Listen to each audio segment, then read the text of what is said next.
La Universidad de Santiago de Chile, como institución pública comprometida con la calidad de la enseñanza y la transformación del país, sitúa a la educación continua en un rol fundamental para el desarrollo de las personas y la sociedad, desde un enfoque de aprendizaje a lo largo de la vida. A través de la política de educación continua y con miras al 2030, la universidad concibe la educación continua como un ámbito de la docencia universitaria que permite responder a las diversas necesidades formativas de personas, empresas e instituciones del sector público, privado y de las organizaciones de la sociedad civil, aportando con una amplia propuesta de programas al desarrollo regional del país y a la solución de problemáticas del ámbito internacional, con un enfoque de excelencia académica y pertinencia. ¿Cuáles son los principales propósitos de nuestros programas? Desarrollar competencias acorde al mercado laboral, actualizar conocimientos técnicos específicos, contribuir a la formación integral de las personas.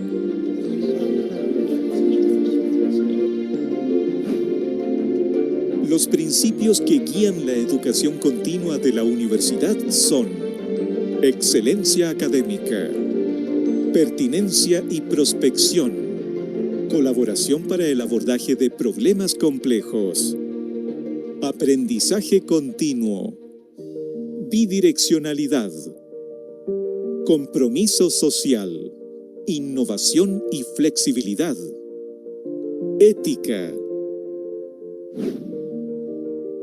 Conoce más de la política de educación continua en nuestro sitio web y redes sociales. Hola, muy buenas tardes a todos y a todos. Queremos darle la bienvenida a nuestro programa de formación abierta USACH.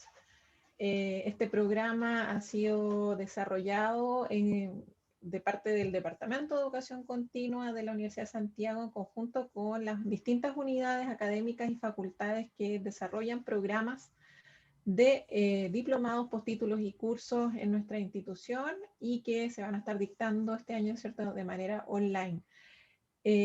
Bueno, queremos contarle un poquito brevemente cuál es el propósito de este programa. Es precisamente abrir espacios de formación en diversas temáticas de interés para distintos públicos y también, por ejemplo, estar en coherencia con nuestra política de educación continua y también con nuestra política de vinculación con el medio, ¿ya? Esta instancia también responde a los principios de la universidad en cuanto a la democratización y apertura del conocimiento que se genera en nuestra casa de estudio. Bueno, hoy les queremos presentar la clase que se llama La importancia de la organización de la información para el análisis de datos. Esta charla va a estar a cargo del profesor Freddy Palominos. El profesor Freddy Palominos es doctor en informática, magíster en estadística y cuenta con una vasta trayectoria y experiencia en temáticas relacionadas con tecnologías de la información, modelamiento de datos y también tiene mucha experiencia en docencia en educación superior y actualmente es académico del Departamento de Matemáticas y Ciencia de la Computación de la Facultad de Ciencia de la Universidad de Santiago. Bueno, luego de esta breve presentación queremos comentarles que esta clase va a tener una duración aproximada de 45 minutos, donde hacia el final de la clase vamos a dejar un tiempo adicional de 15 minutos para que puedan realizar sus preguntas a través del chat de Zoom y nosotros vamos a ir moderando esas preguntas para que las pueda responder nuestro profesor Freddy Palomino. Bueno, les pedimos también, por favor, que mantengan sus micrófonos en silencio durante la presentación para evitar interrupciones. Y bueno, y dejo con ustedes al profesor Freddy Palomino para que nos dé su clase del día de hoy. Profesor. Muy bien. Buenas tardes a todas y a todos. Es un agrado en realidad para mí poder comunicar una parte de la experiencia que nosotros tenemos en la universidad formando profesionales en distintas carreras, en particular dentro de mi área de especialización, que siempre ha sido el tema de los datos y obviamente muy vinculado también con el análisis de datos, donde en particular lo que les quiero contar hoy día, si bien está inserto dentro de todo lo que significa el proceso de análisis de información, se concentra fundamentalmente en la necesidad de mejorar lo que habitualmente se suele hacer cuando uno organiza los datos para luego someterlos a análisis y obviamente sacar conclusiones. Voy a activar compartir pantalla para poder mostrarles la presentación.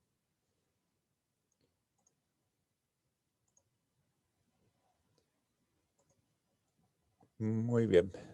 Bueno, como ustedes pueden ver ahí, usé la palabra importancia precisamente por eso, porque en realidad, como les digo, este tema, la mayoría de las personas que trabajan en esto o quieren incursionar en análisis de datos, normalmente quizás no lo pueden mirar o no lo suelen mirar con la profundidad que necesita, porque no todo el mundo a veces tiene la experiencia también para darse cuenta de cuáles son los posibles problemas que se pueden encontrar una vez que empieza el proceso de análisis de datos.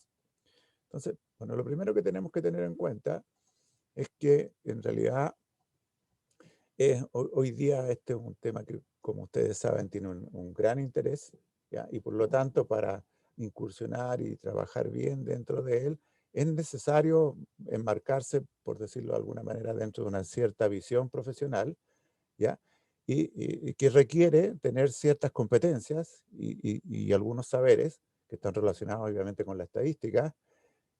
Tiene que hacerse con un enfoque que no tiene que olvidar que los procedimientos que se van a usar son científicos, por lo tanto, el método científico de alguna manera uno lo debería incorporar dentro del proceso para realmente convertirse en un profesional competente y poder encontrar lo que no se ve a simple vista, que son patrones de comportamiento, ya que muchas veces a las herramientas y a los métodos habituales que uno usa para trabajar con información son absolutamente transparentes, no se ven.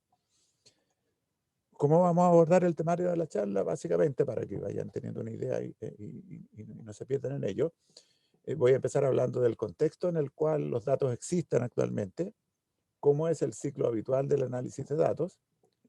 Después estudiaremos qué problemas típicos están relacionados con una etapa muy importante que tiene que ver con la limpieza de los datos.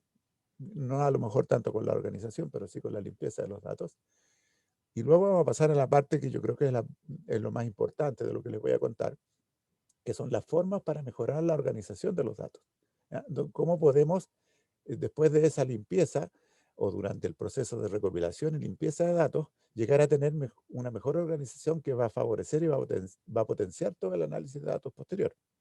Vamos a ver algunos ejemplos de uso, de los efectos que esto tiene, con algunas de las herramientas que se utilizan habitualmente para esto, algunos comentarios finales y luego vamos a hacer una ronda de consultas, como lo dijeron antes, ¿cierto?, las presentadoras. Bueno, primero que nada, yo como sé que aquí hay personas que tienen perfiles profesionales muy variados, hay algunas personas que seguramente conocen de estadística, otros conocen mucho de manejo de datos, pero también hay muchas personas que probablemente les interesa este tema y quieren formarse dentro de esto. Yo creo que es muy importante que dejemos claro por qué son tan importantes los datos. Bueno, lo que les voy a contar ahora es lo que todo el mundo reconoce como importancia dentro de los datos. Primero, ¿cierto? Porque normalmente lo que suelen darnos es mostrarnos el estado actual de una organización, de una empresa, de una institución, de lo que sea.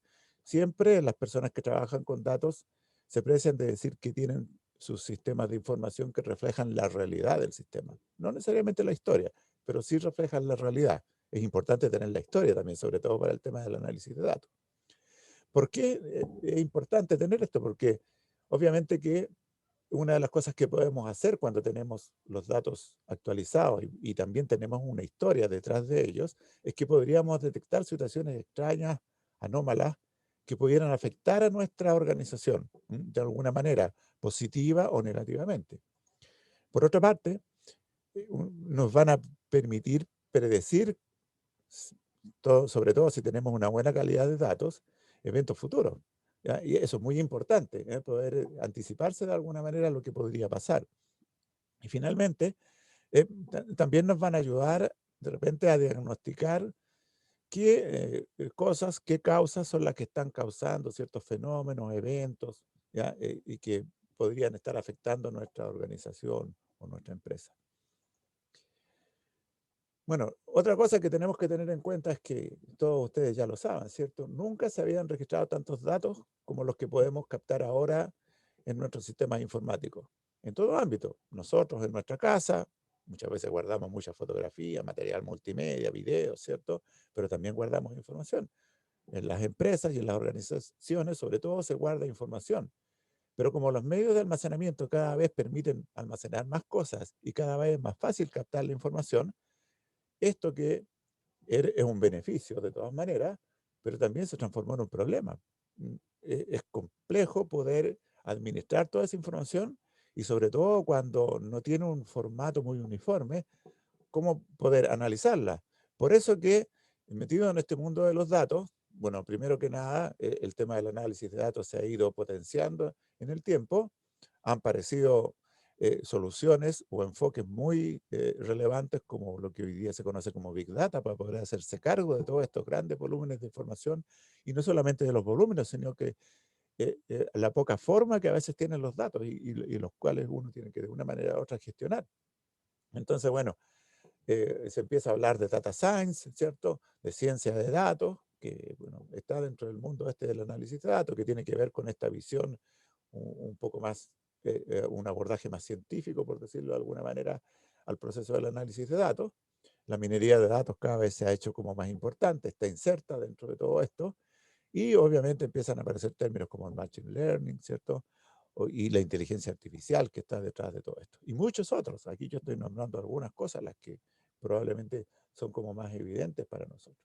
Y este es el mundo en el cual hoy día nos movemos cuando decimos que estamos haciendo análisis de datos. En todas estas direcciones podemos caminar o herramientas de todos estos contextos, de todas estas disciplinas podemos usar para realizar análisis de datos. Bueno, ¿cuál es el ciclo habitual que la mayoría de las personas reconoce sobre esto? Siempre parte por un proceso de recolección de la información desde distintas fuentes y almacenamiento. Se pasa a una segunda etapa cuando nosotros lo que hacemos es filtrar la información, limpiar los datos que están mal escritos, inconsistentes, qué sé yo, ese tipo de cosas. Eh, para pasar a las dos últimas etapas, que es donde realmente está el análisis y la toma de conclusiones, ¿cierto? Es donde hacemos una exploración de la información, a veces mediante herramientas visuales también, y finalmente es donde podemos verificar las hipótesis que nosotros hemos hecho sobre los datos, ¿ya? Y realizar también predicciones. Nosotros nos vamos a concentrar fundamentalmente en las primeras dos etapas, de eso trata la charla de hoy día. Entonces vamos a ver en qué consiste, en un poco mayor detalle, este proceso de recolección de información, ¿ya? Y cómo podemos, entre la recolección y la limpieza, poder mejorar todo el proceso. Bueno, ¿de dónde llega la información hoy día? Muchas de ellas la podemos obtener del sistema de información administrativo, los típicos que hay en las empresas desde hace muchas décadas ya. Pero hoy día también tenemos muchísima información en las redes sociales, por ejemplo, ¿ya? O por otro lado, podemos recolectar mucha información de las transacciones que se realizan a nivel comercial, en los bancos y en todo tipo de actividades que tengan que ver con dinero, que son muy importantes también y que son muy necesarias de analizar. Hay mucha información que proviene a través de encuestas, otra que se rescata a través de los sitios web, no necesariamente lo que llamamos las redes sociales, ¿se fijan? Y así podemos sumar muchas otras fuentes de información que de alguna manera nos pueden interesar para entrar en este proceso de análisis de datos. Y no sé lo que les pasa a ustedes, pero a mí la mayoría de las veces cuando los datos me llegan, o por lo menos la mitad de las veces, me llegan en un formato de planillas Excel. Ya vengan de alguna base de datos propiamente tal, o se hayan construido de alguna otra manera, se rescaten de algún sistema de información, pero muchas veces llegan como planillas Excel y en el peor de los casos con formatos que en realidad no tienen un patrón común, que eso es lo más complejo que a uno le puede pasar.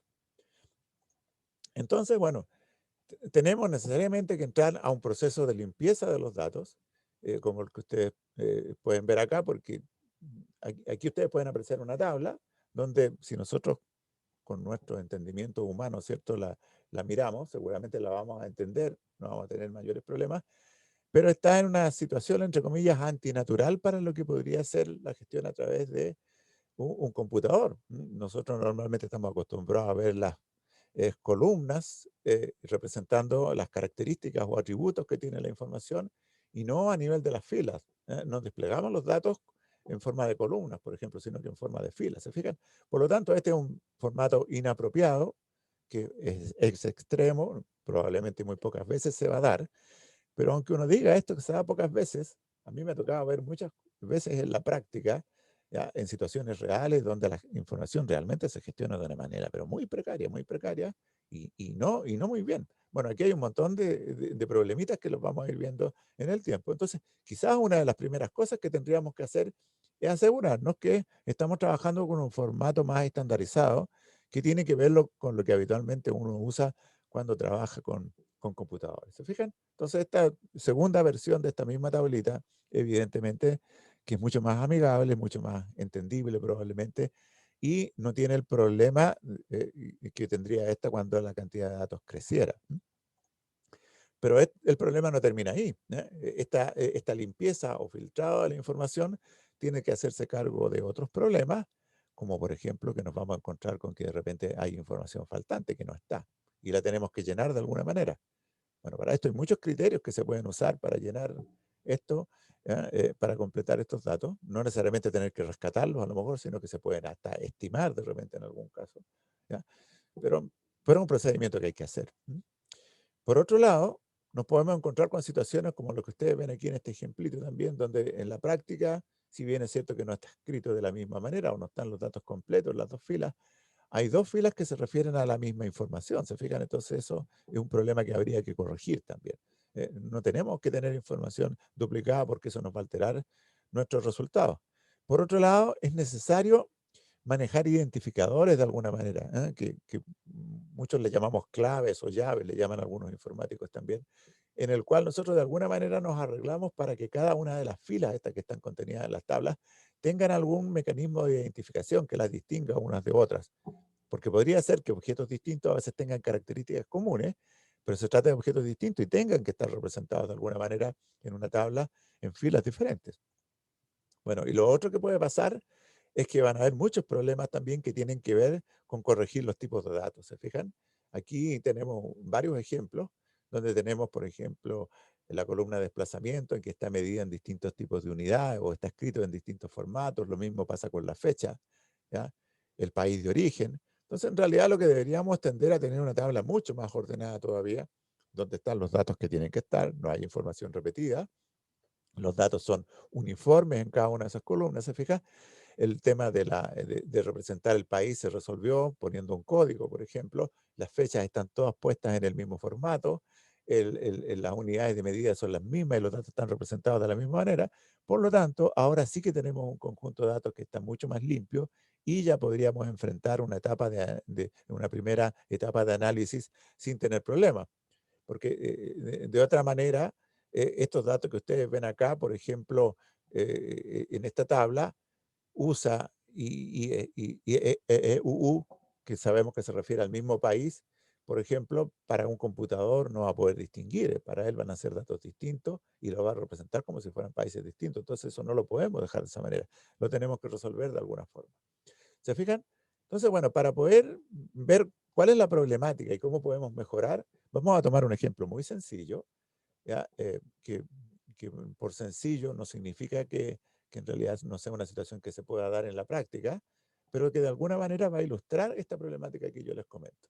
¿De acuerdo? Imagínense ustedes que necesitamos estudiar el mercado de la compra-venta de automóviles, por ejemplo, de automóviles de segunda mano, porque nos interesa conocer ahí qué piensan las personas, qué podría pasar en el futuro, ¿ya? Y alguien, bueno, con toda la mejor intención del mundo, ¿cierto? Se propone abordar esto y lo hace de la siguiente manera: genera una primera tabla donde almacena la información del propietario del automóvil, una segunda tabla donde almacena información respecto a la compraventa de ese automóvil y una tercera tabla con información respecto a los modelos de autos que se podrían vender. Bueno, es una información pertinente que está relacionada evidentemente con el problema, ¿ya? Pero lo que sucede es que cuando uno no aborda esto con todos los cuidados que tiene que tener, lo primero que se va a encontrar es que estos procesos que ejemplificábamos antes de limpieza de datos, aquí los necesita aplicar porque tiene que resolver varios problemas. Entonces, fíjense ustedes acá que si analizamos estas tres tablitas nos vamos a dar cuenta con que hay, por ejemplo, datos faltantes, ¿se fijan? Que hay que completar. Aquí a esta fila le falta un código, que lo vamos a reemplazar luego por un número 6, ¿ya? Pero bueno, que lo vamos a tener que corregir. Por otra parte, si ustedes se fijan, hay problemas con los tipos de datos. Aquí hay un nombre que está mal escrito. Por acá, el valor del vehículo está expresado de manera muy distinta. Hay unas comas por unos lados, hay unos ceros de más por acá. Entonces, estos datos no están como nosotros quisiéramos. ¿Ya? Si ustedes se fijan en la matrícula de los automóviles, tampoco tienen un formato uniforme. Hay dos que se nos escapan. Y así hay una serie de datos que son inconsistentes, que si nosotros los vamos mirando, esto no puede ser. Por ejemplo, aquí hay un automóvil que es del año 2010, pero figura vendiéndose el año 2004. No puede ser. Entonces hay una serie de inconsistencias que podrían darse. Se fijan como que se compra en un determinado año y se está vendiendo antes de que se compre. Entonces, bueno, son errores típicos que se producen en los datos y que hay que resolver. Hay datos duplicados que habría que eliminar. Entonces, en definitiva, hay que ir resolviendo esos problemas. Por ejemplo, yo les decía, siempre los datos necesitan, de alguna manera, las filas que nosotros tenemos almacenadas dentro de las tablas estar identificadas de alguna forma. Necesitamos manejar identificadores o claves o llaves, como queramos llamarle. ¿Ya? Por lo tanto, aquí en la primera tabla parece más o menos fácil porque tenemos este numerito que si le ponemos un número distinto a cada fila, lo tenemos resuelto. En otros casos ya no es tan simple porque, por ejemplo, para poder formar un identificador en esta otra tabla, no nos basta con el ID el identificador de la persona que compra. Incluso si agregamos la matrícula, podría no funcionar porque de repente se da el caso, como está de alguna manera aquí simulado, que una persona vende su auto y lo vuelve a comprar más adelante. Entonces ya no nos sirve esto como un identificador. Entonces tenemos que seguir agregando atributos hasta tener, de alguna manera, los suficientes atributos que nos permitan construir algo que sea, que conjuntamente sea distinguible, lo podamos aplicar a cada una de las filas sin que se nos produzcan valores duplicados. A eso es lo que se refiere con definir claves. Muchas veces lo que se hace es agregar un número, ¿ya?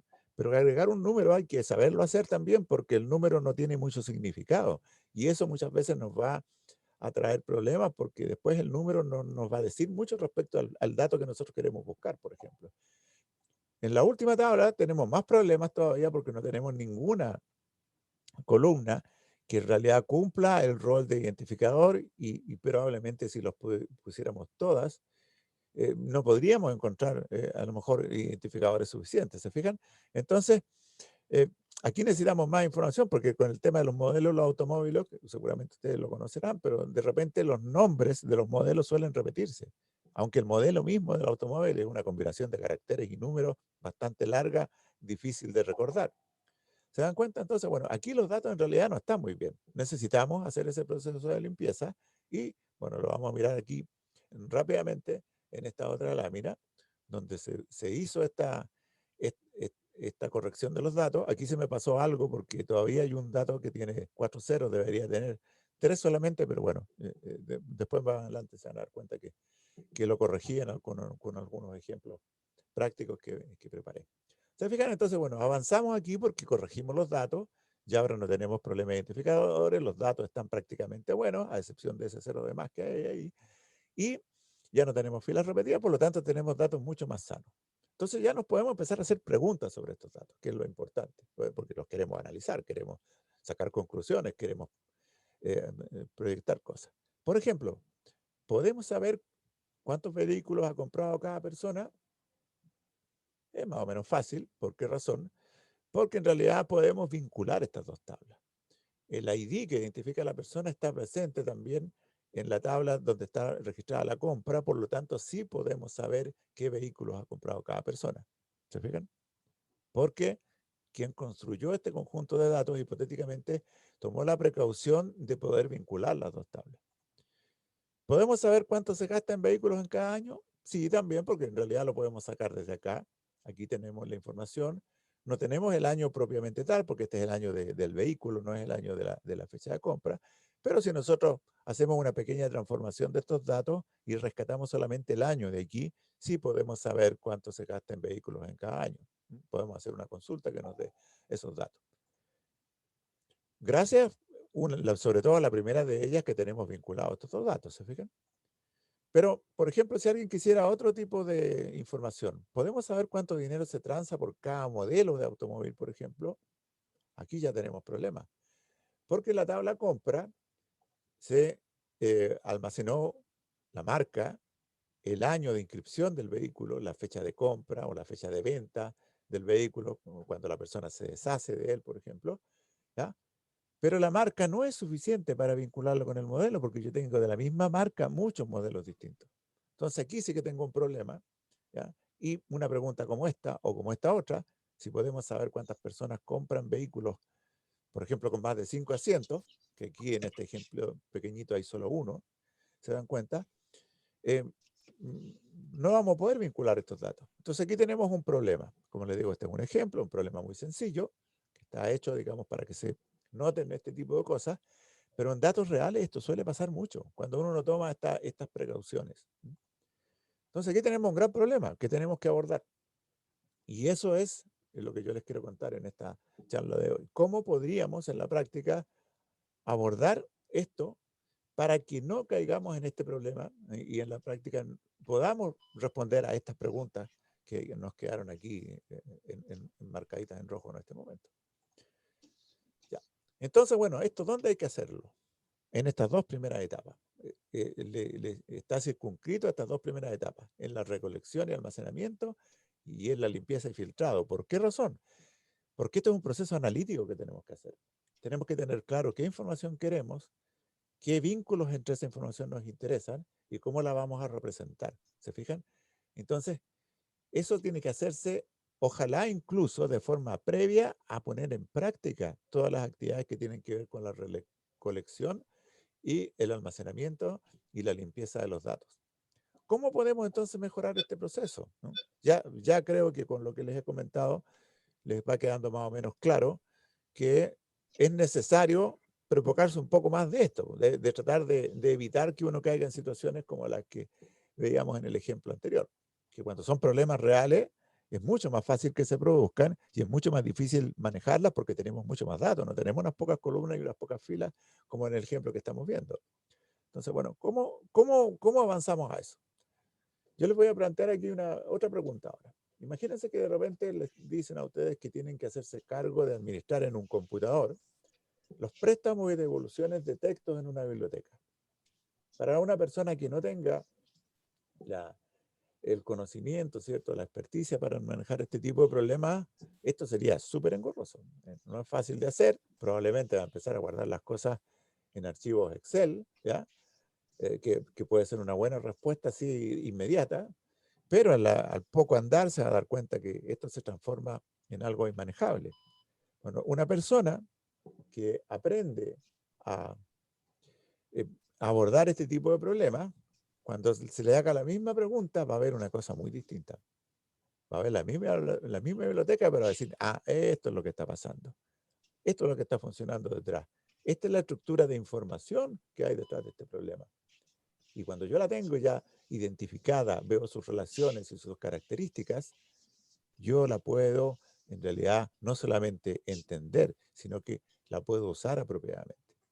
Y esto es el conocimiento que hay que usar en este tipo de problemas para evitar caer o llegar a una situación en la cual podemos tener mucha información y en la práctica no la podemos usar o no le podamos sacar todo el provecho que nos gustaría sacarle. Entonces, si abordamos el problema que veíamos antes, donde habíamos hecho ya esta limpieza de datos, ¿cierto? Vamos a suponer que los datos están 100% limpios. ¿Qué es lo que tenemos que hacer ahora acá? Bueno, en realidad lo que tenemos que hacer es identificar lo relevante que hay detrás de este problema. ¿Se fijan? Porque aquí van a haber muchas cosas que a lo mejor no van a interesar para el problema que tiene la persona, que es administrar los préstamos y las devoluciones, ¿ya? Lo que tenemos que ver acá en el problema que tenemos es qué es lo que es relevante. Y dentro de esto lo que está claro es que sí es relevante que hay algo que nos interesa que se llama propietario. Es una persona que tiene un vehículo y que en algún momento lo adquiere o lo transfiere a otra persona.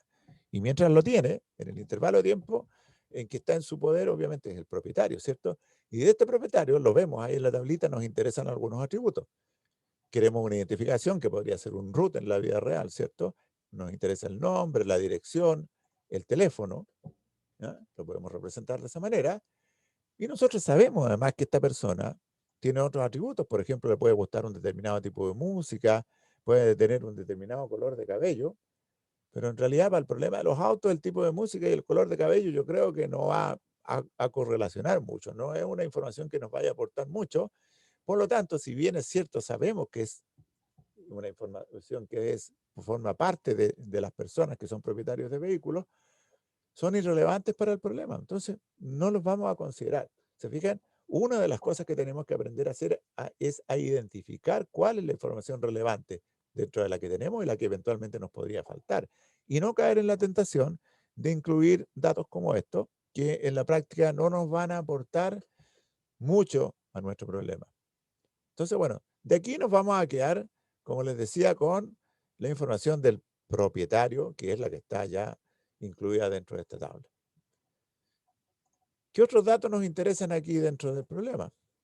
Bueno, sabemos que tenemos que manejar información del modelo de un automóvil, pero ¿qué es lo que vemos acá?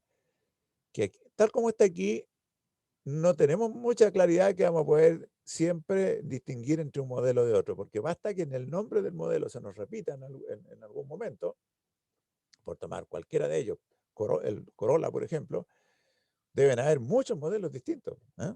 Pero todos ellos se les atribuye, desde el punto de vista nuestro como público, por decirlo de alguna manera, se les atribuye ese nombre. Entonces necesitamos algo más, necesitamos el código del modelo, que es el que aparece en la inscripción del vehículo, que es un número súper largo que tiene letras y números, ¿se fijan? Para poderlo diferenciar de los otros modelos que puedan tener el mismo nombre, ¿ya? Bueno, lo que le llamamos modelo va a ser el nombre en realidad, ¿ya? Vamos a incorporar obviamente la marca y un dato más como el número de asientos, y a lo mejor podría ser interesante de repente agregar otros datos más, pero por ahora nos vamos a manejar solamente con esa información. ¿Qué otra información tenemos acá? Bueno, que está sumergida dentro de todo esto, los vehículos, ¿cierto? La información de los vehículos está. Tenemos una matrícula, tenemos un código de modelo para poderlo relacionar con la tabla modelo, que aquí no está, pero lo tenemos que agregar. Así vamos a poder saber de qué modelo se trata. Tiene un año de inscripción, que está representado aquí por la columna año. Podría interesarnos tener el color del vehículo, que simplemente para este ejemplo vamos a suponer que no nos interesa. No es que nos importe, en la práctica probablemente sí importaría, pero nosotros no lo vamos a considerar simplemente ya para no poner tantas columnas dentro de los ejemplos que estamos manejando. ¿Se dan cuenta? Entonces, como se darán cuenta, ya encontramos tres objetos distintos dentro de esta problemática, que aquí dos son más o menos evidentes, pero uno está sumergido dentro de esto. Entonces, ¿qué es lo que tenemos que hacer? Vamos a tener que tomar ese propietario, vamos a tener que tomar ese vehículo y ese modelo y ahora abordar otra etapa, que es ver cómo esos datos se relacionan unos con otros. Por ejemplo, ¿qué es lo que podemos decir entre modelo y vehículo? Es que el modelo tiene varios vehículos asociados. Cada vehículo tiene asociado un único modelo, ¿se fijan? Pero este modelo obviamente que va a tener muchos vehículos vendidos, ¿ya? En un país, imagínense cuántos podrían haber de cada modelo, cientos o miles de repente. ¿Se fijan? Por lo tanto que hay un vínculo. Estas dos no andan cada una a su aire, sino que hay un vínculo que las une. Por otro lado, entre el propietario y el vehículo también tenemos una relación, ¿eh? Tenemos un vínculo que las establece, que hay personas que compran vehículos o que las venden, dependiendo de dónde miremos esto, podríamos llamarle compra o venta, pero está claro que aquí se relacionan. Una persona podría comprar varios vehículos, un vehículo podría ser comprado por varias personas, así que es una relación que se da entre muchos y muchos de cada uno de estos dos grupos, y que también tendrá sus propios atributos en realidad. Por ejemplo, cuando se hace la compra o la venta, tiene un valor, ¿ya? Hay una fecha en que eso se compra, hay una fecha en que la persona luego se deshace, por decirlo de alguna manera, del vehículo y lo compra otra persona. Entonces, todo eso lo podemos ir tabulando, ¿se fijan? ¿Sí? Y nos va a ir dando una nueva configuración para esto que nosotros llamamos. Entonces, o sea, esto está, yo le voy a dar un nombre ahora, le vamos a llamar un modelo. Esto es un modelo de datos que representa realmente qué objetos están involucrados en este problema y cuál es la dinámica que hace que estos objetos se relacionen unos con otros. Y eso es lo que nos permiten hacer estos modelos de datos. Y este modelo es el que vamos a usar para ordenar la información. Entonces, bueno, esto que ya veíamos que está dispuesto en 3 tablas distintas, ya sabemos que en realidad tiene esta organización de fondo, que para simplificarlo vamos a representar simplemente con eso. Vamos a quitar estos circulitos que representan las características o los atributos de interés que tienen y vamos a transformar esto de aquí, esas tablas, ahora en un nuevo núcleo de información mediante un proceso que se conoce como diseño lógico estándar, que lo que hace, en definitiva, es transformar esto, que está escrito en un lenguaje que es muy conceptual, que está hecho para analizar un problema de la vida real sin tener que preocuparse todavía de cómo lo voy a llevar yo al computador luego. Entonces, con este proceso de diseño lógico, yo lo voy a transformar en algo que sí pueda manejar luego en un computador. Esto habitualmente en la práctica se hace con los sistemas de base de datos relacionales. Por ejemplo, si es que trabajo con una base de datos, o podría ser con el Access en el Office. Y bueno, con un proceso que no les voy a explicar ahora, pero que es muy sencillo en realidad. Lo más difícil es hacer esto que acabamos de revisar antes. Vamos a transformar cada una de de estos objetos de acá en una tabla. Algunos simplemente se representan como el caso de este vínculo que de la relación tiene entre estos dos, simplemente copiando el valor de un atributo en otra tabla, pero hay otros en el cual vamos a necesitar crear una tabla intermedia para poder establecer los vínculos que necesitamos acá. Entonces, en este caso, si esto fuera y lo implementáramos como una base de datos, nos va a dar una base de datos relacional que tiene 4 tablas distintas. ¿Se fijan? Bueno, ¿qué efecto va a tener esto ahora? Que nuestro problema ahora se va a ver de una manera distinta. Vamos a tratar de imaginarnos cómo se verían los datos ahora en este contexto. Vamos a tener una tabla propietario, porque obviamente que fue un objeto que se identificó independiente.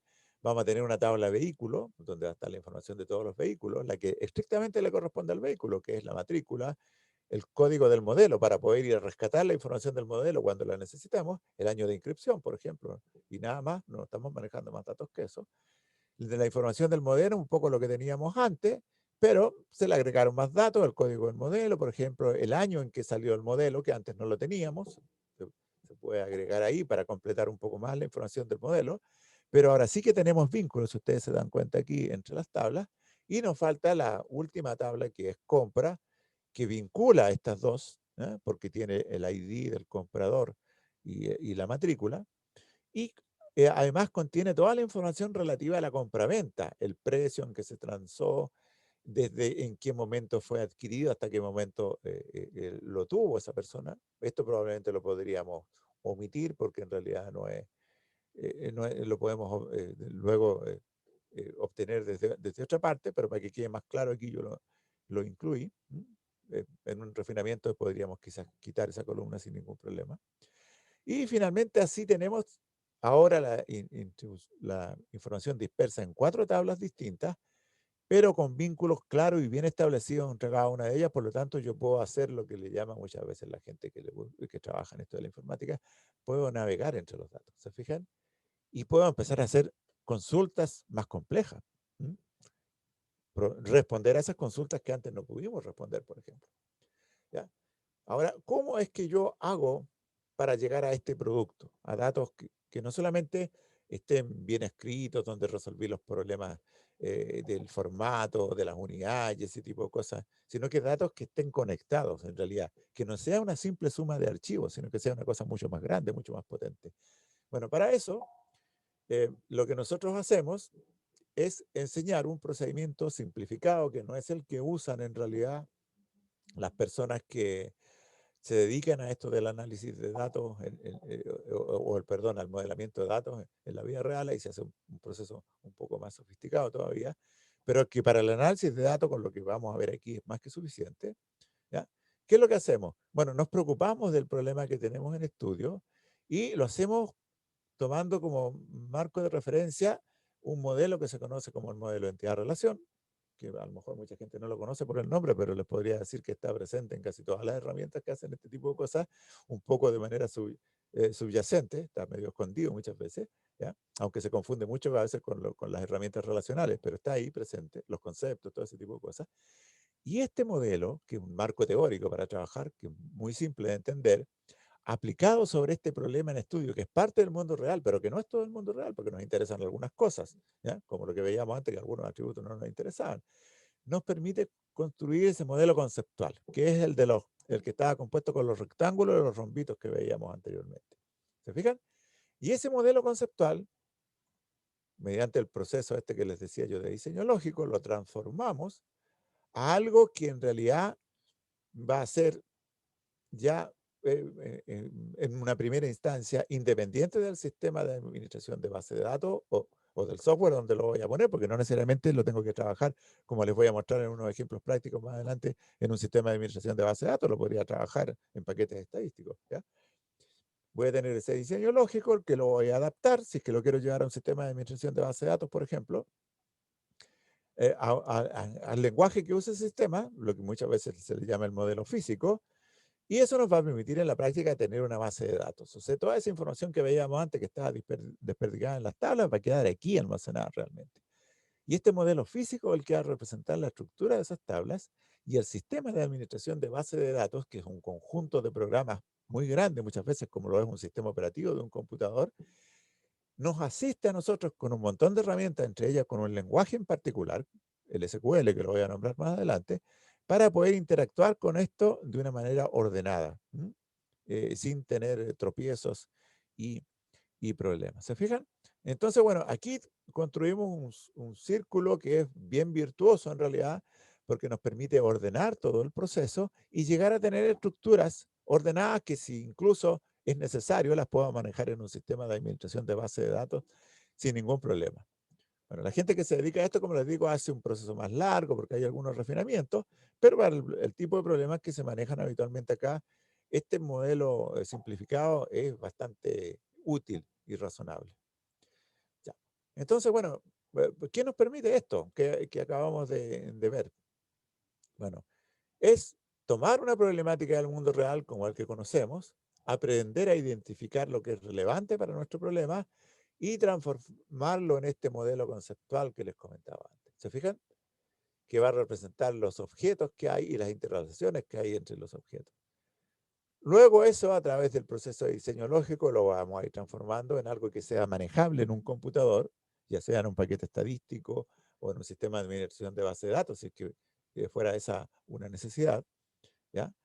Con lo cual vamos a construir una base de datos física y con herramientas como SQL o los paquetes estadísticos vamos a poder sacar provecho a esta información y responder a consultas como las que veíamos antes. ¿Se fijan? Este es el proceso en el fondo que vamos a hacer y que en unas pocas semanas, si nosotros somos ordenados y le ponemos empeño, lo vamos a aprender a realizar y nos va a permitir ahora construir conjuntos de información, no solamente con información aislada, sino que este proceso nos garantiza que esos datos van a estar relacionados unos con otros y los datos van a estar ordenados, van a estar los que tienen que estar, no vamos a tener errores, qué sé yo, y todo ese tipo de beneficios importantes. Entonces, si volvemos a las preguntas que teníamos antes, claro, ¿podemos responder realmente esas preguntas? Nuestra estructura de información, recuerden que es esa ahora, ¿ya? ¿Cómo podemos entonces responder a esto? Bueno, yo les voy a mostrar aquí en algunas pantallas cómo se hace esto ahora, trabajando con algunas herramientas. ¿Qué vamos a usar en esto? Un software que se llama RStudio, que es software libre, ¿ya? Que trabaja con el lenguaje R, que es un lenguaje estadístico. Una herramienta que se puede usar sobre esto, que se llama dplyr, que la usan, hoy día es muy usada, la usa mucho la gente que trabaja en análisis de datos. Podemos usar también algunos elementos de Python, por ejemplo, porque en realidad Python está entrando muy fuerte en el ámbito del R y se está haciendo una suerte de competencia en esto. Y podemos apoyarnos con SQL, por ejemplo, para el tema de manipulación de información o de manejo de información, que es muy importante. Y todo esto con algunos poquitos paquetes estadísticos adicionales que los podemos usar acá. Más de algunos de estos incluso los podríamos obviar dentro de los ejemplos que estamos viendo acá. ¿Y qué podemos hacer con esto? Bueno, Por ejemplo, trabajando con el lenguaje R, con este software RStudio en particular, lo que podemos hacer es cada una de las tablitas que veíamos aquí, que tienen, ya ustedes ven su nombre, propietario, compra, vehículo, bueno, las podemos rescatar, por ejemplo, a través de archivos Excel. Hay muchas formas de hacer esto. Esto es un ejemplo, una forma sencilla de hacerlo.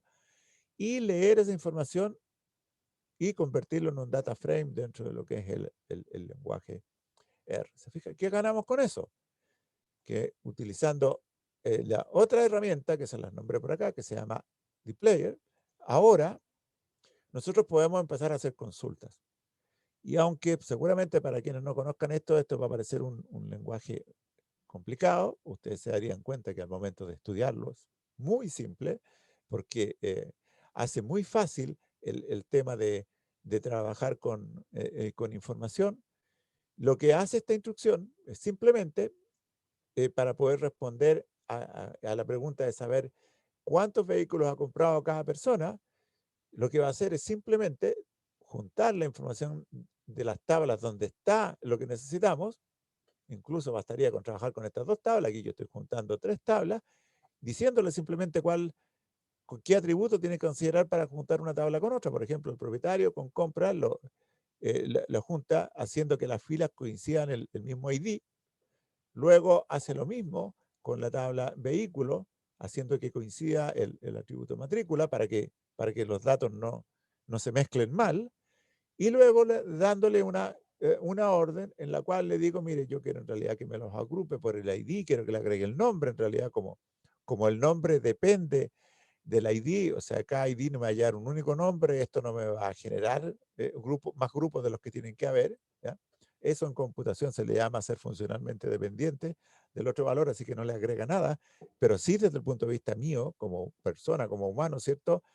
Yo sé que el ID se trata de Sonia, o sea, a mí me dicen un número 4, a lo mejor no me va a decir mucho, pero si me dicen que es Sonia, ya por lo menos ya sé que es una persona que se llama Sonia, ¿se fija? Y me está diciendo, mire, esta persona compró 2 autos, otros compraron uno. Bueno, y ese es el resultado que podemos obtener de aquí, ¿ya? Las simulaciones, el problema que tienen siempre es que a veces no son muy entretenidos los datos que salen, o incluso hacer una buena simulación es complicado porque tienen que ser consistentes los datos y no es tan fácil llegar a esa consistencia de los datos. ¿Se fijan? Entonces, bueno, no se fijen mucho los números que salen acá porque son un ejemplo que tiene muy poquitos datos. Pero esto que está aquí es una consulta que en realidad es súper potente. Si aquí fueran miles de datos los que hay, vamos a obtener de esa respuesta a esos miles o cientos de miles de datos o millones de datos sin ningún problema, ¿ya? Y estas herramientas que les estoy nombrando pueden trabajar sin ningún problema con ese tipo de volúmenes de datos. La segunda pregunta decía, ¿podemos saber cuánto gasta en vehículos cada año? Claro, con una pequeña transformación de los datos, por ejemplo, y nuevamente recurriendo, si ustedes se fijan, prácticamente a la misma instrucción anterior. Lo único que cambió fue la tabla compra por una nueva tabla que le llamé, o un nuevo data frame que le llamé compra 2. Hace básicamente lo mismo. Le pedimos que agrupe por el atributo año y luego que sume cada uno de los datos asociados a cada uno de los años, con los cuales nos da esta otra tablita y así podemos saber en realidad cuánto se gasta en vehículos en cada uno de los años. ¿Se dan cuenta? Con una instrucción simple como esta, y les insisto que a lo mejor para quienes no tienen, digamos, conocimiento en esta área, esto puede parecer algo complejo, pero créanme que es mucho más simple que lo que tiene que hacer a veces un informático para responder este tipo de consultas. Ahora, por ejemplo, las preguntas que antes marcamos en rojo, ahora sí las podemos resolver. ¿Podemos saber cuánto se vende de cada modelo en cada año? Sí, porque ahora sí que tenemos vinculado la tabla modelo con el resto de la información. Entonces podemos a la consulta agregar esta información, podemos juntar la información, como ustedes ven aquí, de todas las tablas, pedirle que agrupe por el código del modelo y agregarle el nombre, como es funcionalmente dependiente del código del modelo, no me va a agregar nada. Y me va a decir, mira, sí, son estos los modelos que se vendieron y ese es el monto en dinero involucrado en cada uno de ellos. ¿Se fija? Que era lo que queríamos preguntar. En la otra pregunta, lo mismo. Queríamos saber cuántas personas compran vehículos con más de 5 asientos. Bueno, lo podemos hacer con una pequeña variación de la pregunta anterior. En la simulación que puse no hubo nadie que comprara con más de 5 asientos, así que nos da 0 como respuesta. Y otra cosa que les he comentado es que lo que les decía es que podemos hacer también esto, por ejemplo, usando herramientas más informáticas como el SQL. En todo este entorno que les estoy nombrando, gracias a esta librería que tenemos acá, podemos nosotros hacer una consulta directamente en SQL para responder, por ejemplo, a esta misma pregunta que teníamos antes. No va a dar exactamente la misma respuesta, ¿se fijan? No hay datos, así que nos va a decir que son cero. ¿Se fijan? Entonces, así como usamos esta herramienta que es más sencilla para hacer consultas, tenemos la posibilidad de recurrir a SQL, que es algo que hace la gente habitualmente, las personas que trabajan con muchos datos, ¿m? En las empresas, como no sé, en los bancos, las compañías telefónicas, en el retail, en todo este tipo de lugares. Hay otro tipo de modelamiento que también nosotros enseñamos dentro del diplomado, que tiene que ver con adaptar mejor los datos a los procesos de análisis, que es el modelamiento multidimensional, que ya escapa un poco, bueno, no, en realidad está de alguna manera inserto dentro de esto que les decía antes, de mejorar la organización de los datos, pero donde la idea aquí es acceder a los datos ahora no como objetos y relaciones entre los objetos, sino que desde puntos de vista distintos. Yo defino puntos de vista y, por ejemplo, puedo ver los datos cómo se ven si accedo desde el punto de vista de la región, en función del tiempo, o en función de la información de las ventas, como dice aquí este ejemplo. ¿Se fijan? ¿Ya? Y puedo también transformar estos datos, sacar sus conjuntos con distintas operaciones, que son las que están nombradas aquí en esta imagen, ¿ya? Para obtener otro tipo de conocimiento, más general o más específico. Bueno, esto se llama modelamiento multidimensional, lo enseñamos nosotros también, complementa muy bien lo que les estudiaba antes, pero por razones de tiempo no voy a entrar en detalle, no les voy a explicar cómo funciona. Y el objetivo es llegar a cosas como esta, ¿se fijan? Esto es lo que queremos. Las herramientas que les he ido nombrando nos permiten avanzar y llegar hasta situaciones como estas de acá, donde podamos tener una especie de panel de control, ¿ya? En el cual podamos conocer qué es lo que está sucediendo y verlo dinámicamente en función de los datos que vamos manejando. Todo esto se puede construir y aunque parece a veces muy sofisticado, no está tan lejano, ¿eh? Eh, Avanzando metódicamente, aprendiendo algunas cosas, pueden llegar a esto perfectamente sin ningún problema, ¿ya? Bueno, ¿qué hacemos en realidad nosotros aquí rápidamente para ir terminando dentro del el diplomado en modelamiento y análisis de datos, que es donde está inserto todo esto? Eh, en realidad, bueno, en esta parte de exploración y visualización, o la verificación de hipótesis, las predicciones, todo ese tipo de cosas, ya que da obviamente para otra charla como esta, bueno, en realidad, ¿qué es lo que se hace? Se le enseñan medidas de posición, dispersión y forma, que son las cosas más o menos típicas que uno necesita para abordar a esto. Se estudian, por ejemplo, métodos para analizar conglomerados, que pueden ser métodos jerárquicos, no jerárquicos, un procedimiento que es muy conocido, que se conoce como K-means, por ejemplo. Se estudian distribuciones de probabilidad, ¿ah? La normal, que se utiliza muchísimo, la binomial, u otras. Se estudian técnicas para asegurarse de que de alguna manera yo esté usando bien eso, los supuestos que esté tomando sean correctos, que es muy importante, porque hoy día es muy fácil tomar un conjunto de datos, aplicar un procedimiento y analizar los resultados, pero hay que preocuparse si en realidad los datos de entrada cumplían las condiciones para que ese procedimiento pudiera darnos datos confiables y creíbles en realidad. ¿Se fijan? Eso es un tema muy importante. Otras cosas que estudiamos dentro del diplomado también son, por ejemplo, la generación de intervalos de confianza, modelos, cosas más o menos conocidas, pero que son importantes, como los modelos de regresión lineal múltiple o regresión logística, ¿ya? Con algunos elementos adicionales para poder analizar la bondad de cómo estos modelos que estamos trabajando se ajustan a los problemas que estamos analizando en la realidad, por ejemplo. Bueno, obviamente que se estudian herramientas para poder procesar información. En este caso, no sé, ya les nombré varios de ellos, RStudio, se estudia algo de Python, una introducción, pero que es importante para que puedan después por sí mismas o mismos seguir trabajando. Se trabaja con este paquete de player que ya les nombré antes, ¿cierto? Se estudian algunas técnicas de transformación de datos orientados a web, herramientas de representación gráfica como ggplot, no sé, y otras herramientas. ¿Ya?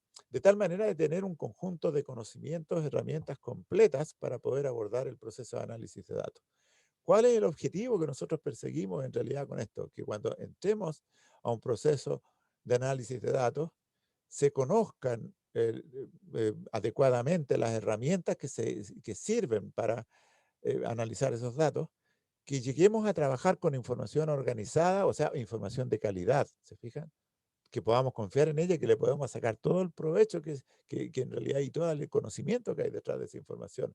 Que las personas, el conocimiento que adquieran no sea un mar de cosas, porque muchas veces se les ofrece en un solo programa estudiar hasta Big Data. No, pues no se puede. Hay que partir para llegar a integrar. Primero hay que saber sumar y sumar multiplicar, ¿se fijan? Entonces, lo que queremos es que lo que estudien en realidad adquieran un cierto nivel de experticia, de tal manera que luego con confianza puedan abordar el proceso de análisis de datos y obtener resultados que sean confiables, que es lo que buscamos, se fijan, que sean creíbles, o sea, que puedan hacer realmente un trabajo profesional. Bueno, en el diplomado todo esto se estudia en 3 bloques, son 6 asignaturas. Lo que yo acabo de comentarles ahora se circunscribe preferentemente al primer bloque, a las 2 primeras asignaturas que tienen que ver con la calidad de la información y el modelamiento de datos, pero luego hay una asignatura en la cual se estudia el tema de la tecnología y la relación que hay esto con la tecnología, que es importante porque hay que saber manejarse dentro de ese mundo también, ¿no? Eh, de lo contrario podemos tener tantos problemas como los que podríamos tener si no organizamos adecuadamente la información. Por otra parte, hay que revisar todo este tema estadístico, como las distribuciones de probabilidad, bondad del ajuste, lo que les comentaba antes, para entrar luego en un último bloque donde se trabaja con el modelamiento multidimensional, que es otra forma de mirar los datos, pero que esto está pensado para que esté naturalmente organizado para trabajarlo con estos temas que tienen que ver con de minería de datos, por ejemplo, y todas estas otras herramientas que le había nombrado antes que están destinadas por ejemplo, a analizar conglomerados, ¿ya? O a visualización de resultados, a verificar hipótesis, a hacer predicciones, todo ese tipo de cosas.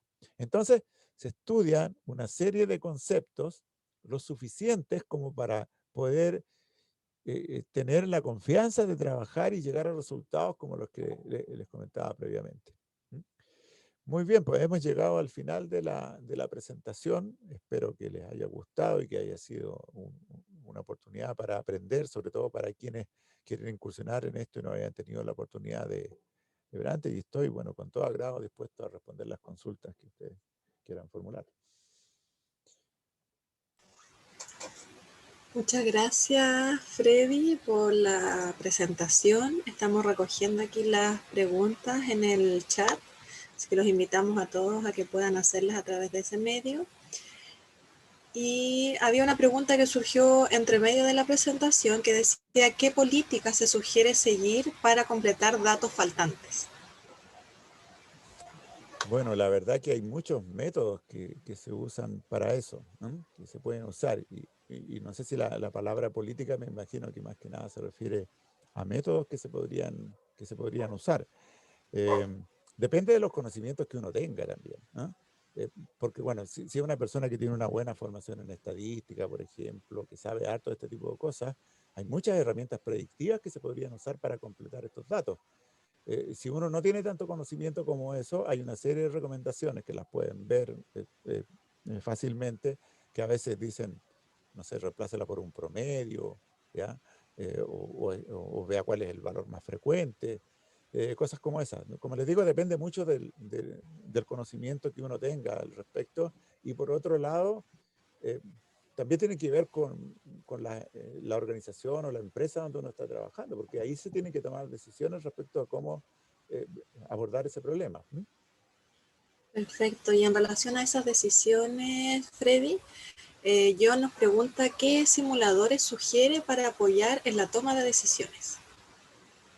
Mire, yo no he trabajado mucho con herramientas de simulación propiamente tal, he hecho algunas cosas con las que se usan en la universidad y cada vez que tengo que simular datos, lo que yo hago habitualmente es recurrir a herramientas como las que acabo de mostrarle ahora, pues, donde se pueden hacer simulaciones. El ejemplo que hice ahora no lo hice a mano, absolutamente, eran muy poquitos datos, así que no valía la pena. Pero si ustedes van, por ejemplo, y aprenden un poco del lenguaje R, se van a dar cuenta que hay una serie de herramientas que les permiten generar datos con determinadas características. Entonces yo creo que lo que deberían hacer, primero que nada, es entender bien cuáles son los datos que les interesa simular.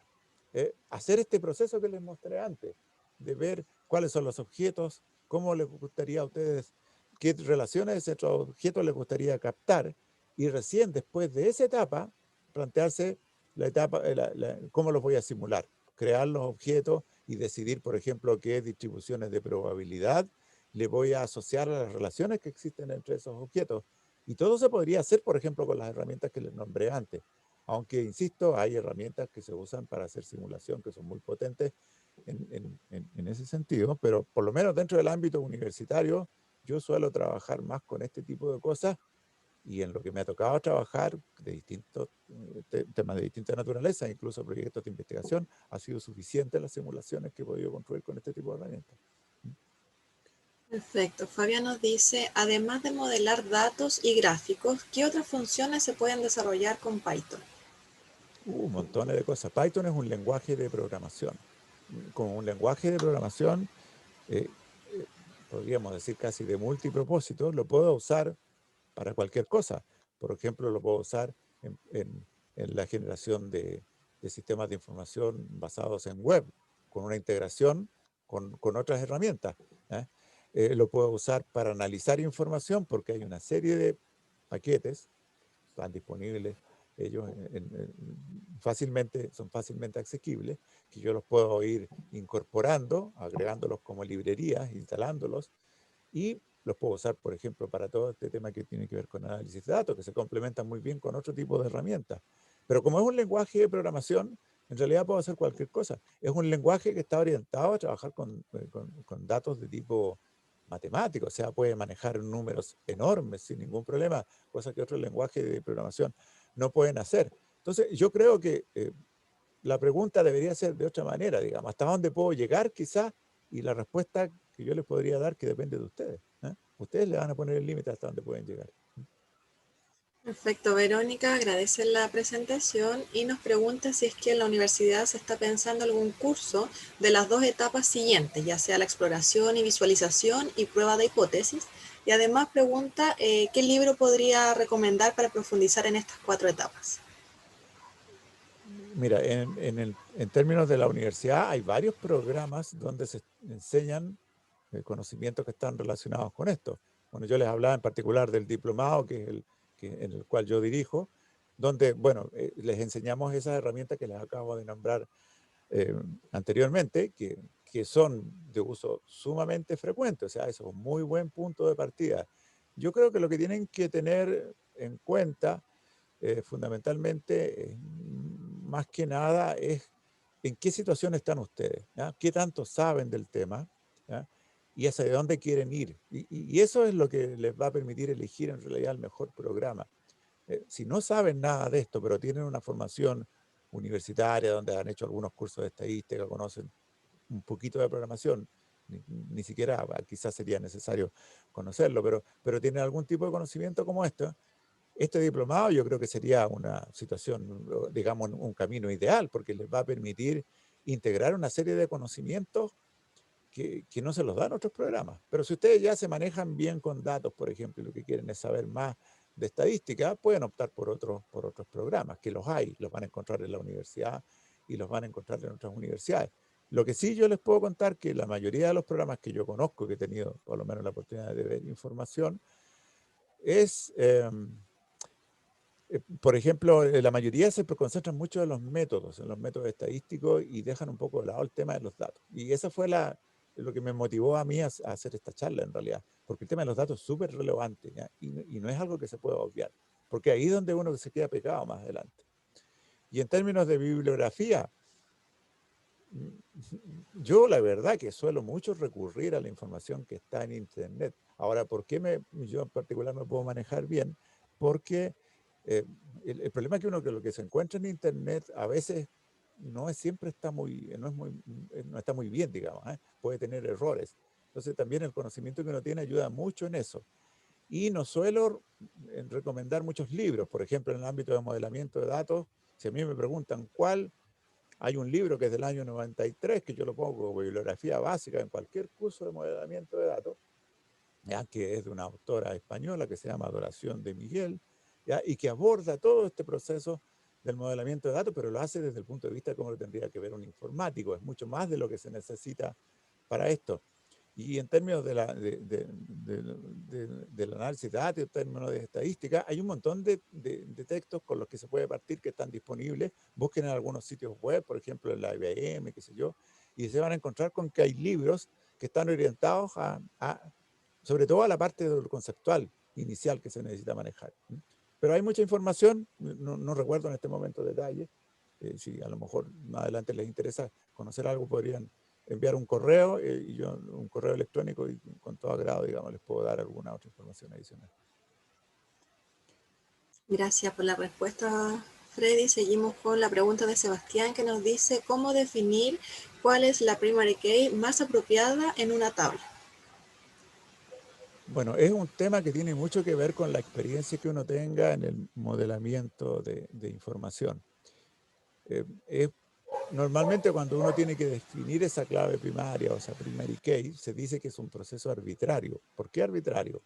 ¿Ya? Porque hacer un teorema para poder decidir cuál es la mejor clave primaria no sirve, porque la clave primaria tiene que tener un significado, tiene que estar asociado a algo de la realidad, nos tiene que decir algo. Por ejemplo, yo podría tener información de personas en la universidad, tener, no sé, la información de los estudiantes, tengo su root y tengo un número de matrícula. Todos los estudiantes tienen un número de matrícula, pero ¿por qué se opta siempre por definir el root como primary key? Porque todo el mundo conoce el root, a nadie hay que explicarle lo que es el root, cada alumno se sabe su root, ¿ya? Entonces es natural para todo el mundo. ¿Se fijan? En circunstancias que el número de matrícula, que es mucho más significativo que el root todavía, porque me dice el año en que entró el alumno a la universidad, qué cadena entró, en qué orden entró a la universidad, no lo conoce nadie. Los estudiantes no lo conocen nunca, y seguramente las personas que trabajan en la universidad, excepto los informáticos, tampoco lo llegan a usar. ¿Se fijan?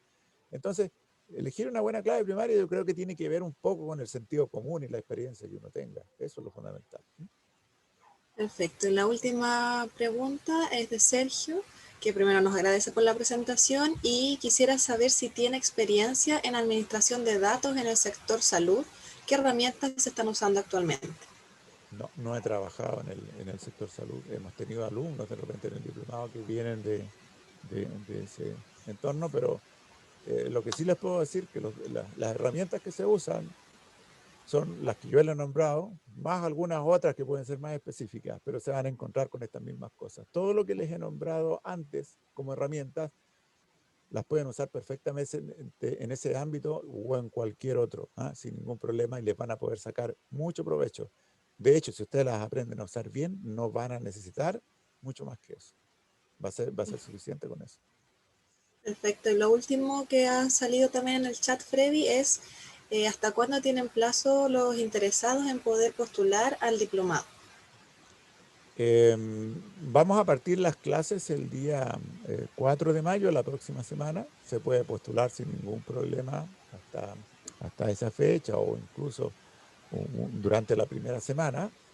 Lo que sí, si están interesados y les gusta esto y lo ven como una oportunidad, yo les sugeriría que lo hicieran pronto, porque en realidad no hacemos cursos muy grandes. En este momento ya tenemos más de 13 personas, digamos, que ya han enviado todos sus antecedentes, están aceptados para incluir en esta versión, entonces nos quedan pocos cupos.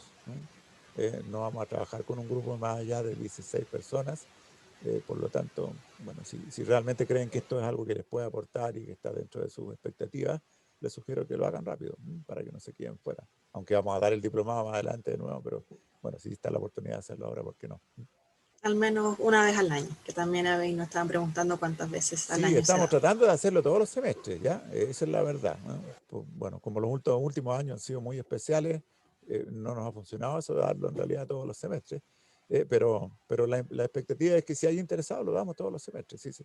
El tiempo de un semestre es suficiente para darlo sin ningún problema. Muchas gracias, Freddy. Ahora le dejo la palabra a Claudia Oliva, directora del departamento. Pues nada, muchas gracias a ustedes por haberme escuchado. Muchas gracias, María José. Muchas gracias, Freddy por su presentación de hoy.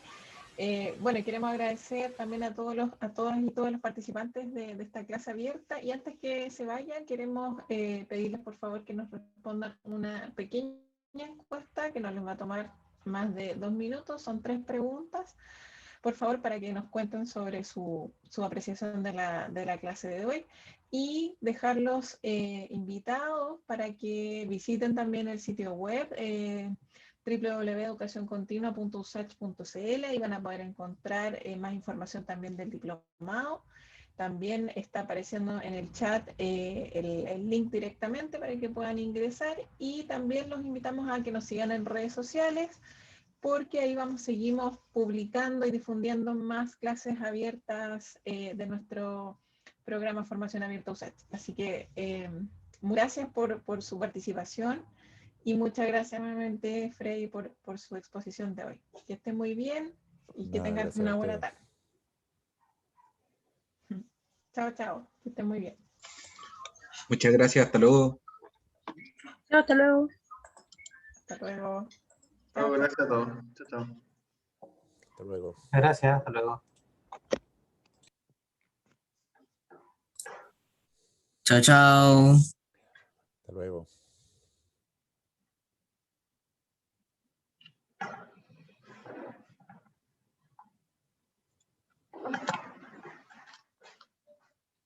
Haciendo mi nombre.